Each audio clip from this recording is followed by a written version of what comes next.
Chemicals can be dangerous, and some of the chemicals we use in the cleanroom are highly dangerous if you don't know how to handle them.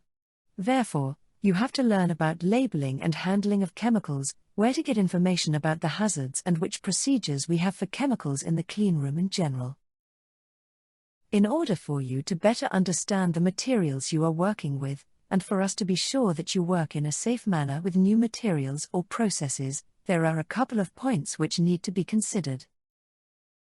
Initially, you must study the material safety data sheets, abbreviated MSDS, of the chemicals you intend to work with. Material safety data sheets are an important source of information on the types of hazards related to a chemical. You have to write a risk assessment for any new chemical or any new process and get it approved. When in doubt, ask. A risk assessment gives a step-by-step description of the work procedure and an evaluation of its potential risks. You have to describe how you plan to handle the chemicals and where you carry out your process. Usually processes involving chemicals have to be carried out at ventilated areas like wet benches or fume hoods. You also have to think about and describe how you dispose of the chemicals after your process. Introduction of new chemicals, new processes, new setups and new equipment is only permitted after approval. APV, Arbeidsplatsvurdering, is Danish for risk assessment.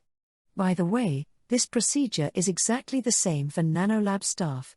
Each new tool and process we develop, buy or install has to have a risk assessment. When working with a new chemical, here is the flow chart that you have to follow. Only when the chemical and your process is approved are you allowed to bring it into the cleanroom and to start working with it. Please be aware that you most probably will need additional training. Again, ask for help if you are in doubt. These are examples of the pictograms you can encounter when dealing with chemicals. Please study the pictograms carefully. You are supposed to know their meaning. Be aware that oxidizers and flammables look very much the same, but can be very different. For example, if you add an oxidizing chemical like nitric acid or ammonium persulfate to flammable chemicals like acetone, you will likely cause an explosion. Hydrofluoric acid is a very useful chemical because it etches silicon dioxide. However, hydrofluoric acid is probably the most dangerous chemical used in the cleanroom. Not only is it toxic and can prove fatal, it is also available in large volumes with several baths in daily use. The risks connected to hydrofluoric acid is minimized by using the correct personal protective equipment. As you can see from the hazard statements in the slide, hydrofluoric acid is marked as a very dangerous chemical. What they don't state is that effects may be delayed for several hours.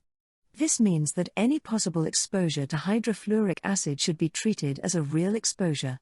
Do not wait until effects are felt, act immediately. All chemicals in the laboratory must be properly marked. If a chemical is not properly marked, it will be removed from the cleanroom without exception or warning. You can order safety labels from Nanolab. We will print them for you, but it is your responsibility that your chemicals are marked correctly. Working with epoxy. Be aware that if you need to work with epoxy, which could be in some resists like SU8, you need to take an epoxy course. There is risk of serious eczema related in working with epoxy. Therefore, there are major requirements regarding workplace interior such as washing conditions, containment and change of clothes. Gloves and coveralls are to be used when working with epoxy, and one has to be very careful regarding hygiene so as one does not expose others to the substance, for example on doorknobs. Smoking and eating in the area is forbidden. The substance can be supplied with a code number that tells something about evaporation and risks by inhalation. Regardless of how much or how little you use, you have to participate in a 2-day course which gives a license to work with the substance. In addition to internal courses at DTU, technical colleges provide courses on a regular basis. CAS AB can be of service with information regarding nearest college. Students who perform epoxy work must also attend the course. Handling waste. Waste handling of acids and bases. Restricted acids and bases must be collected in dedicated waste bottles. For non-restricted acids and bases, an aspirator can be used to suck up the chemical. Chemicals from small beakers can be poured into a sink inside a fume hood. Waste handling of solvents, sea waste. All sea waste must be dumped in the sea waste funnel, either in the fume hood or in the sea waste bench. All wipes or other materials contaminated with sea waste must be dumped in the sea waste bin.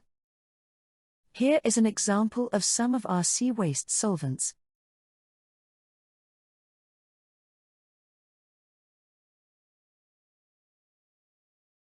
Waste handling, empty chemical bottles. All empty chemical bottles are placed on the chemical trolley in the gowning.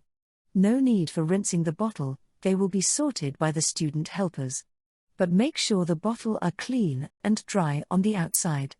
You could wipe it off with a wet tissue before you place it on the trolley. The rules apply equally for plastic and glass containers. Waste handling, special waste. Solid waste, wafers, metal, glass, sharp objects like needles etc., must be collected in specific closed containers. Items, wipes, syringes, etc., contaminated with resists or solvents must be placed in dedicated bins for solid sea waste. Speak to the lab staff if you have any doubt or questions. Finally, regarding working with chemicals in the cleanroom.